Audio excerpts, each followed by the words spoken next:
Hello, friends. My name is Mia, and I'm here to share the story of how my mother-in-law's actions backfired on her. Rita, my mother-in-law, might blame me, but she brought it on herself by trying to break up my marriage to her son, Nigel. If she hadn't tried to interfere, she wouldn't have ended up divorced. Here's what happened and how I finally removed Rita's toxic presence from my life. Rita absolutely hated me. Why? No reason. She hated every woman her son Nigel dated. She had an unhealthy attachment to Nigel and believed that any woman he dated was trying to steal him away from her. Her husband, my father-in-law Luke, wasn't like her at all. He is a kind man who still treats me like his own daughter, which is why I was so angry when I found out about Rita's betrayal. Here's what Rita tried to do. When Nigel and I announced our engagement, she accused me of cheating with my best friend. It was a ridiculous claim with no evidence, just based on her suspicions. My best friend, who is a guy, and I have been close since childhood. We have a great relationship but respect the boundaries set by our spouses. We even go on double dates and trips together. Nigel always trusted me and knew I was faithful, but Rita didn't see it that way. A man and a woman can't be that close without something going on. I bet she's cheating on you, Rita said to Nigel. Mom, you're being ridiculous. Mia and her best friend are just friends. She's not cheating. They hardly ever meet alone. I trust my fiancé completely, Nigel replied. You're naive, Nigel. Mia is only with you because you have a good income. She might even try to trap you with a baby, Rita insisted. I don't know what you're talking about, Rita. None of that will happen. I love your son, and my best friend is just my best friend. Nothing is going on between us. You're being insulting when you say those things, I added. I know you're lying, Mia. Don't pretend to be innocent with me. I know your type very well, Rita retorted. Of course, Rita knew about girls like that. She was one of them. But that would come to light later. Nigel didn't believe her ridiculous lies, and we got married anyway. She tried to tell everyone that he was marrying a cheater. Some family members were confused, but once Nigel explained the truth, they were angry at Rita and apologized to me. Nigel and his father confronted Rita and yelled at her. Although she wasn't sorry, she promised to behave from then on. I really thought Rita would change and stop her nonsense, but she didn't. Her next move was even worse. The beginning of Rita's downfall started when I got pregnant with our first child. It was a boy, and everyone was happy for us. Nigel was thrilled to become a father, and Luke was excited to be a grandfather. The only one who wasn't happy was Rita. She revived her Mia is cheating claims and even said the baby wasn't Nigel's. We were all furious, and Nigel tried to keep me out of the drama to avoid stressing me out.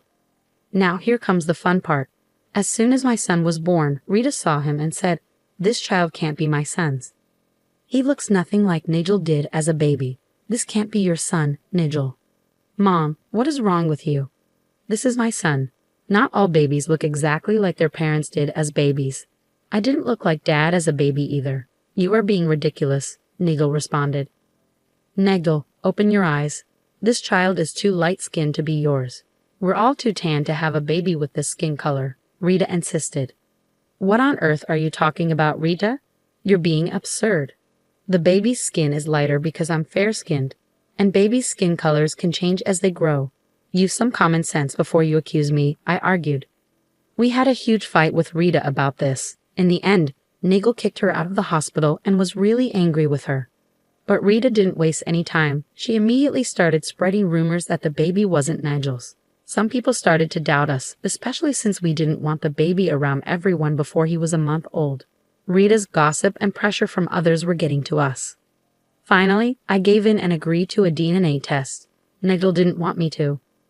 Mia, you don't have to do this. I trust you completely. I know our son is mine. Rita can go jump in a lake, Nigel said. Nigel, please. I'm tired of Rita insulting me and everyone assuming things. This drama has gone on for too long. I have nothing to hide, so let's just get it over with, I said. Mia, Nigel, I think there's something you need to know, Luke interrupted. What is it, Dad? Nigel asked. I don't know how to say this, but Nigel, you might not be my biological son, Luke said, his tone serious. We were all at home when Luke dropped this bombshell. He had been acting strangely for a while. So we were on edge, but we never expected him to say something like this. Nigel was especially shocked. Dad, what are you saying? Listen, I saw a doctor recently, and some things he said made me question whether I'm your biological father. Are you serious? Oh my God, are you sure? It's possible. There's a good chance, Nigel, and I think it's time we found out for sure. Mia, don't tell Rita about this. Let's get me and Nigel tested. I want to confront her when we have the results. She's planning a family dinner for when the DNA reports for Nigel and my grandson come in. Honestly, I was speechless. I agreed to the plan because it seemed like the best option at the time. Nigel and Luke were too overwhelmed to handle it, so I took charge. The DNA test was done, and true to her word, Rita arranged a family dinner to reveal the results to everyone. She was clearly eager to embarrass me. But in her rush, Rita grabbed the wrong envelope. Nigel, Luke, and I noticed, but we stayed quiet. You can imagine our shock when Rita excitedly announced, "I was right. They're not a match. My son isn't the father of Mia's son. Mia is a cheater." Rita was ecstatic when the results showed no connection between the people tested. She saw it as a chance to kick me out of Nigel's life. She danced around, shouting to everyone that Nigel wasn't the father of my child. But I didn't react. Meanwhile, Luke and Nigel were pale and trembling with anger. Rita thought they were angry at me and said, "See, I told you all Mia's a cheater. Nigel isn't the father of her child. That's not my grandson. Mia's trying to pass off some stranger's kid as Nigel's. Oh, my poor boy. I tried to warn you, but no one listened. Rita, you should have checked the DNA results in private before announcing them to everyone," I suggested. "Why would I do that, Mia? Everyone needs to know what a cheater you are. I'm not going to cover for you. You deserve to be kicked out of our lives for this," Rita snapped. Nigel couldn't take it anymore. I could see how furious and betrayed he felt. I didn't try to stop him from speaking out. "Stop it, Mom. Just stop. Mia isn't going anywhere. She's my wife, and I love and trust her. She's the mother of my child." "Nigel, what are you saying? These results clearly show the child isn't yours. Mia cheated on you and is trying to trap you with a baby. Here, look for yourself," Rita urged, handing Nigel the papers. "No, I don't need to look. You need to double-check these results and think before you accuse. You shouldn't have pushed for the DNA test. Look at the mess you've caused," Nigel replied. "Nigel, I know this is hard to accept, but it's the truth. Mia cheated on you. She's making you raise someone else's child," Rita persisted. At this moment, Luke found his voice and thundered, breaking his shocked silence. He was furious and ready to confront Rita. "So, Mia's making Nigel raise someone else's child, just like you tried to pass off Nigel as my son years ago," Luke accused.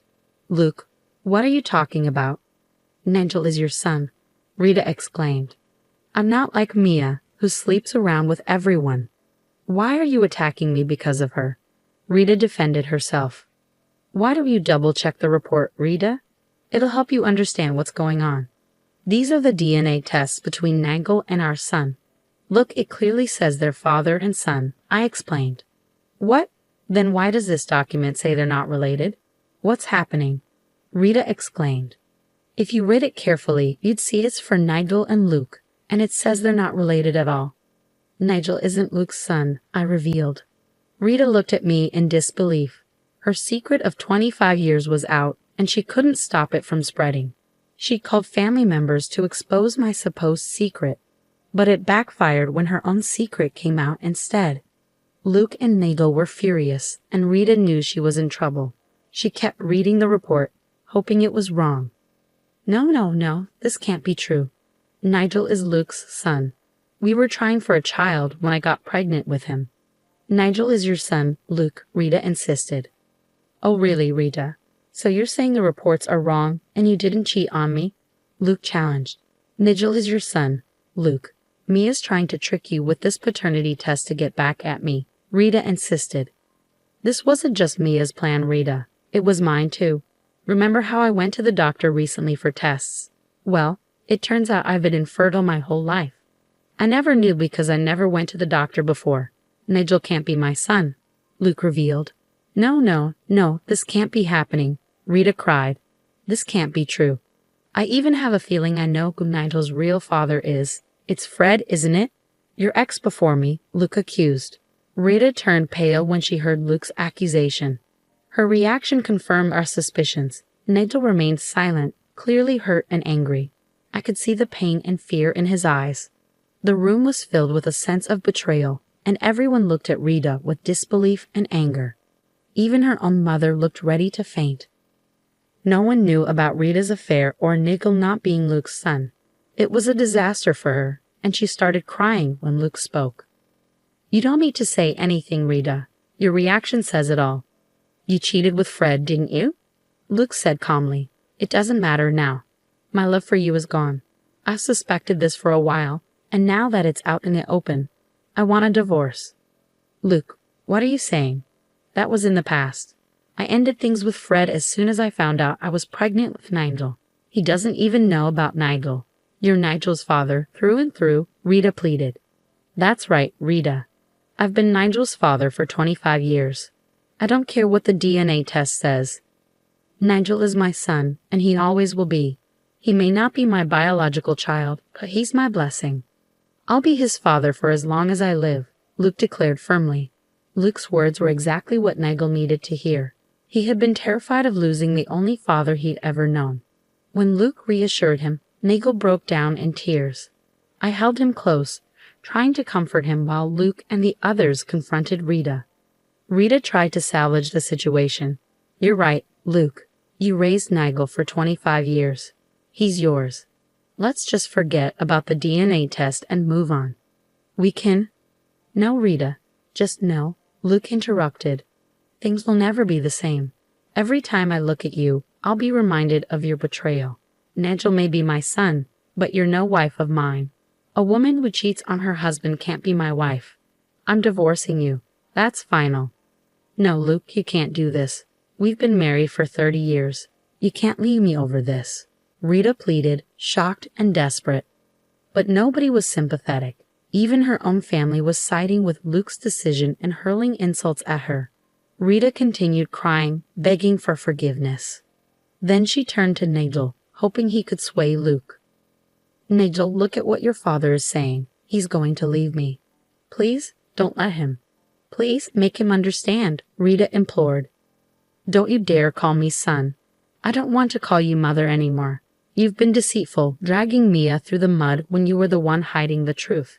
I can't even look at you," Nigel snapped. "No, Nigel, I am your mother. I gave birth to you. I'm sorry, son. I'm so sorry for everything. Please don't hate me. I made a mistake. Mia, please. You're a woman. You understand. Please help me make them understand," Rita pleaded desperately. "I never expected this to happen." Rita was so desperate that she started begging me for help. It was pathetic and disgusting. She thought I would overlook her sins just because I'm a woman. How could she think I'd be on her side? I wanted her to suffer for what she'd done. "Oh, hell no, Rita. You brought this on yourself.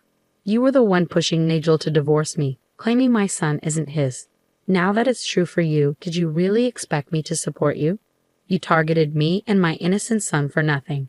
You betrayed my husband and my father-in-law for 3 decades. You don't deserve anyone's forgiveness. I agree with Luke. He needs to divorce you. It was a mistake, Mia. You're an honest woman and I know you care about your family. Your new family is about to be torn apart, Mia. Please don't let it happen. My family consists of me, my son, Nigel, and Luke. You're not part of that family, Rita. A woman who treated me and her own family so badly can't be considered family to me. I don't want you anywhere near me or my son again. The rest is up to Nigel to decide," I stated firmly. "I don't want you near me either, Rita. Stay away from me and my family. Dad is doing the right thing by divorcing you. You brought this upon yourself. You wanted to prove a son doesn't belong to his father, to break up a marriage. Well, congratulations, Rita. It's happening to your own family now," Nigel added, his voice icy and controlled. Rita looked stunned, as if she'd been drenched in ice water. Nigel's calm demeanor surprised everyone. He didn't need to raise his voice to convey his message. It was clear he meant every word. Rita sank to the floor, avoiding eye contact. Family members berated her, but I felt no sympathy. Luke informed her she needed to leave his house soon. It was his property inherited before their marriage. Living in an at-fault state, Luke could sue Rita for paternity fraud, possibly avoiding alimony payments. Rita was in serious trouble now. As days passed, Luke stayed true to his word. He wasted no time in consulting a divorce lawyer the next day and initiated the eviction process against Rita. She threw a dramatic tantrum, full of tears, begging, and shouting, but Luke remained firm in his decision to remove her from his life. Rita bombarded Nagel and me with texts and calls, pleading and making excuses for her actions. We read a few messages before blocking her altogether. Then Rita showed up at our doorstep, tearful and desperate. "Luke's kicking me out, guys. I have nowhere to go. I only have a little money left for a divorce lawyer. I need a place to stay." "You can go wherever you like, Rita. We won't be providing you with shelter. We've made it clear we want nothing to do with you," I responded firmly. "I'm your mom, Nagel. Why are you calling me by my name?" "I am your mother," Rita pleaded. I was seething with anger. While I was glad Rita was facing consequences, the paternity ordeal had taken a toll on both Nagel and Luke. Luke coped in his own way, but Nagel was struggling. It was heartbreaking to see him in such pain while also caring for our newborn. Rita acting like it was no big deal infuriated me. "I'm sorry, Rita, but you've lost that privilege. You're nothing more than a stranger to us now. And Nigel's right. We won't be providing you with shelter," I declared firmly. "Mia, please, don't do this. My grandson needs his grandma," Rita pleaded. "Don't you dare call my son your grandson. Your own son refuses to call you mom, and you can't suddenly be a grandma to a child you never wanted in your life. Don't try to guilt us using my innocent child. It won't work. We've had enough of you, Rita. It's time for you to leave. Don't bother coming back, because I'll call the police. Trust me, you don't want more legal trouble after this." It sounds like Rita faced the consequences of her actions head-on. After some more tears and pleading, Nigel firmly shut the door in her face. It was satisfying to see her facing the consequences of her actions, considering the havoc she wreaked on so many lives. Eventually, she left when she realized we wouldn't budge. Rita mostly stayed away until it was time for her to leave Luke's house. She tried to beg and guilt-trip us into letting her in again, but we stood our ground. When we threatened to call the police, she finally left. I heard she found a place to stay with a friend who got her a job in their office as a warehouse worker. The divorce proceedings were messy, with Rita trying to tilt things in her favor, but her excuses fell flat in our at-fault state. They divorced in 6 months and went their separate ways. Rita continued to harass Luke to get her old life back, but he remained firm. Now she's miserable, working in a warehouse and barely scraping by. She's been cut off from the entire family and excluded from parties and gatherings. Meanwhile, Nigel and Luke are doing much better after starting therapy. It's heartening to see their strong bond endure despite the paternity revelation. We still have our weekly family dinners, and Luke often visits to spend time with his grandson. Overall, we've managed to return to our normal lives while Rita is left to wallow in loneliness and misery.